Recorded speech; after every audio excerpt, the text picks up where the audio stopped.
Howdy folks, the weekend is here and welcome back to World of Warships with Rear Admiral Jingles. We've joined this random battle with Wojtak in the Hindenburg at an extremely precarious moment. Both teams are down to 3 ships, 2 cruisers and a battleship each, which in random battle, not domination mode, means that both teams are on exactly the same point score, because both teams have lost exactly the same amount and types of ships. Which means that with less than a minute to go, whichever team scores the next kill is probably going to win. Which makes it an extremely bad time for the Alexander Nevsky light cruiser to be open water gunboating against 2 cruisers and a battleship. And the loss of the Nevsky to the enemy Sovietsky Soyuz has put the enemy team 85 points ahead with less than 40 seconds to go. Wojtak fires blind, desperately trying to hit the Plymouth, but none of his shells are going to hit. They're not going to hit because the Plymouth goes down from the fires that Wojtak had set with his previous high explosive salvo before the armour-piercing shells get there. And so the scores are once again dead even, and with both friendly ships stuck on this side of the island and both enemy ships stuck on the other side of the island, no matter how hard anybody tries to throw, there simply isn't the time for anybody else to die before this match ends in a draw. An extremely rare result in World of Warships.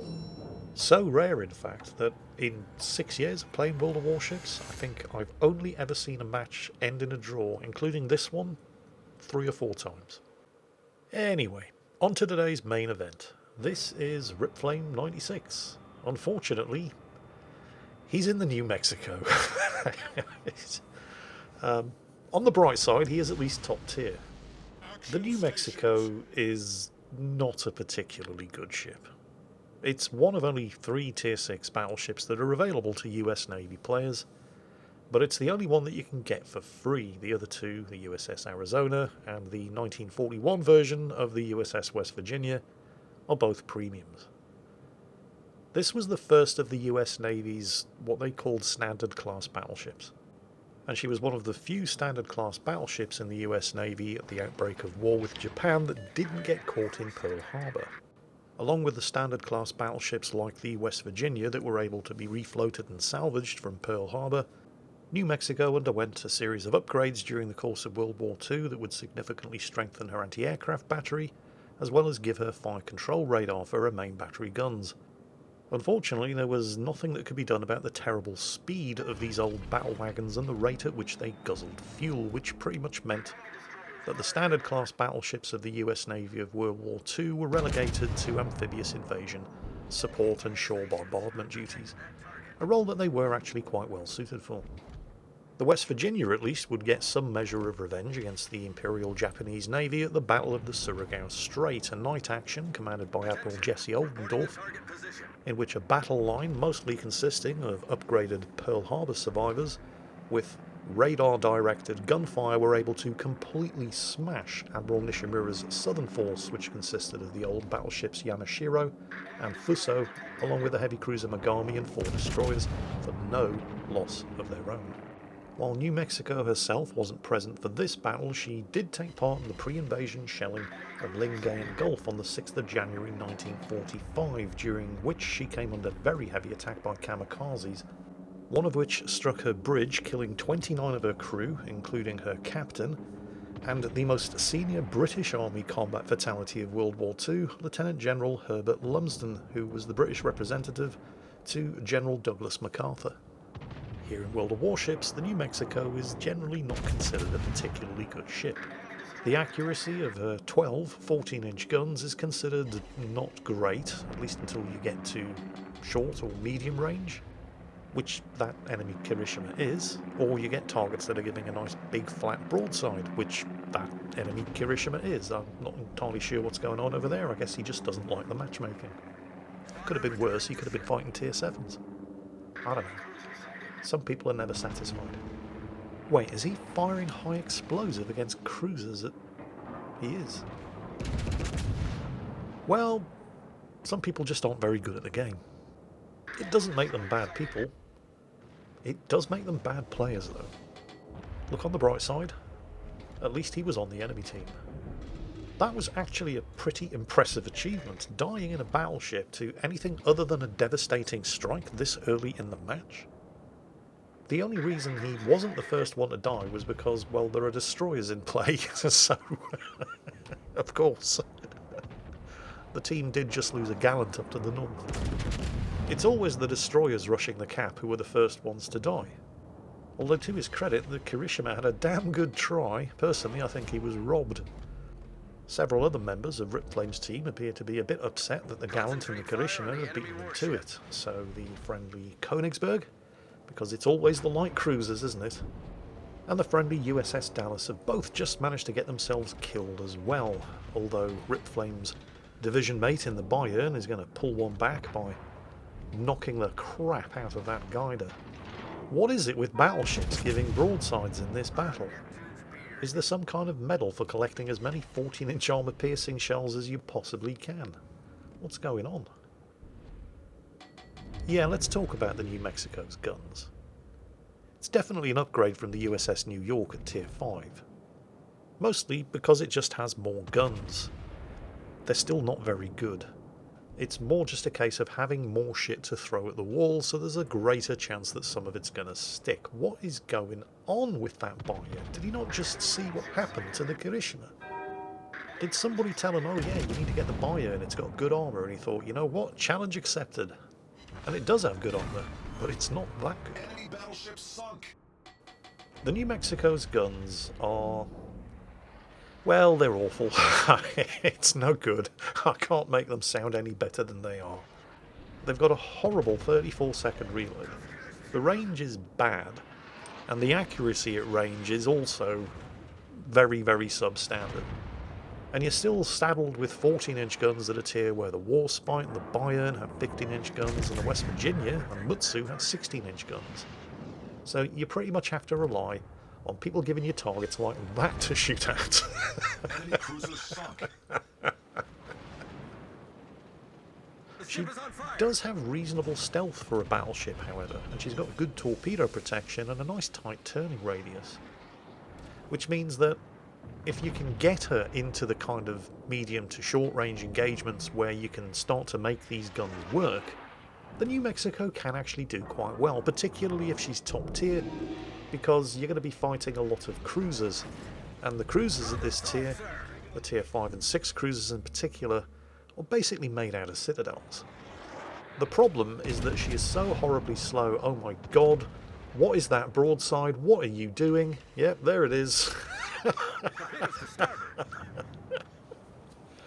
What is going on? Where was I? Oh yes, the problem is that in the New Mexico, because it is so horribly slow, I mean, the top speed is 21 knots. That when you do get into those short and medium range engagements, you're there until either you're dead or the enemy are, because she is way too slow to disengage, despite the above average stealth for a battleship at this tier. It definitely does pay to know your enemy, however, because the New Mexico's bows can be overmatched by any battleship with guns of 15-inch caliber or higher. Oh, hang on a second. It's the Tier 5 light cruiser show!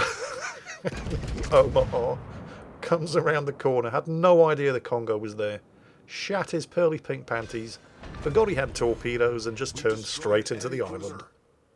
I really am struggling to find good things to say about the New Mexico.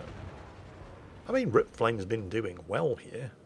It's nice to see somebody doing well in New Mexico, because it's not a particularly good ship. I think its biggest strength is that it is Tier 6. And a lot of the cruisers that you're going to face at Tier 6 are all made out of citadels. It does tend to do reasonably well against destroyers, however, thanks to that relatively tight turning circle and, for this tier, strong torpedo damage reduction. Now, the Anshan who just launched those torpedoes has had a little bit of a pants-on head moment. I don't know if you saw it happening, but we'll prove it. He attempted to make his escape after getting spotted on launching the torpedoes, but accidentally drove himself into the island right up ahead in the middle of the screen.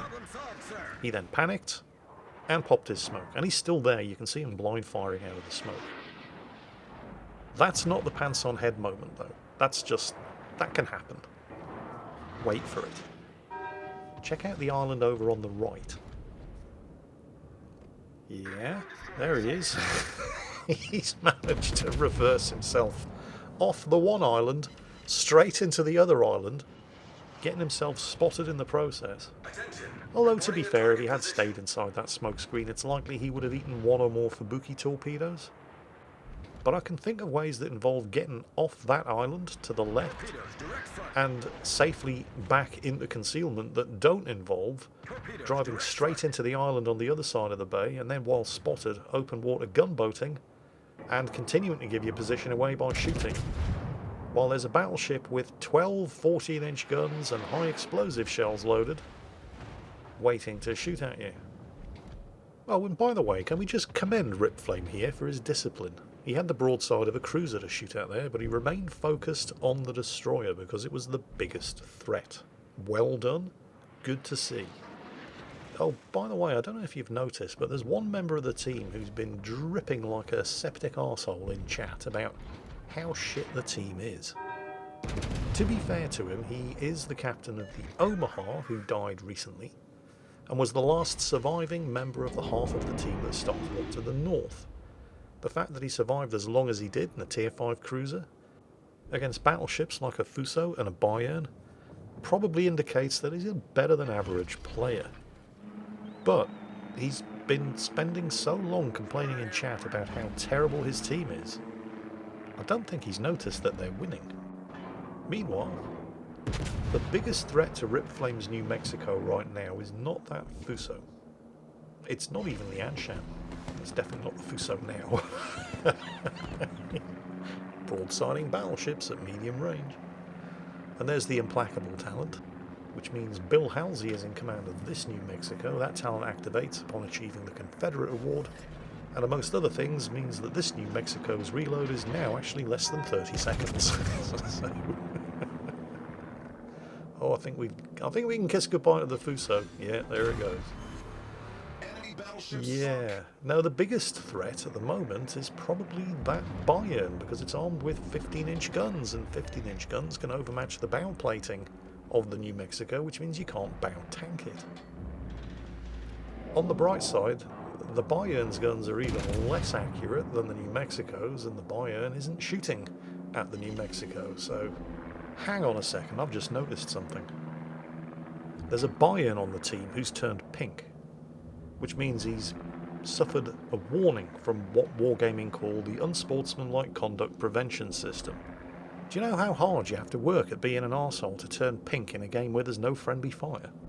That's him, AFK, down to the south. Do you know how long he's been AFK for? Well, let's rewind and have a look. So here we are viewing the minimap right at the start of the battle. This is going to be running at 6 times normal speed, so we'll see how far that Bayern goes before he just loses interest. Don't worry, it won't take long. And we're off. And he is moving. In fact, he's keeping pace with the other friendly Bayern, so that's a good start. First enemy ship has been spotted, the suicidal Kirishima. And yeah, he's quit. That's it. That far, no further. He played the first 1 minute and 50 seconds of the battle, or about as long as it takes for the Bayern to get up to full speed and then stop again. And he's been in the same spot since then. And that is why that guy's pink. Oh, but Jingles, he might have just had to go AFK. Yeah, but he started the battle pink, so I'm not really prepared to give him the benefit of the doubt. Oh, hang on. Wait. What is it with people giving flat broadside?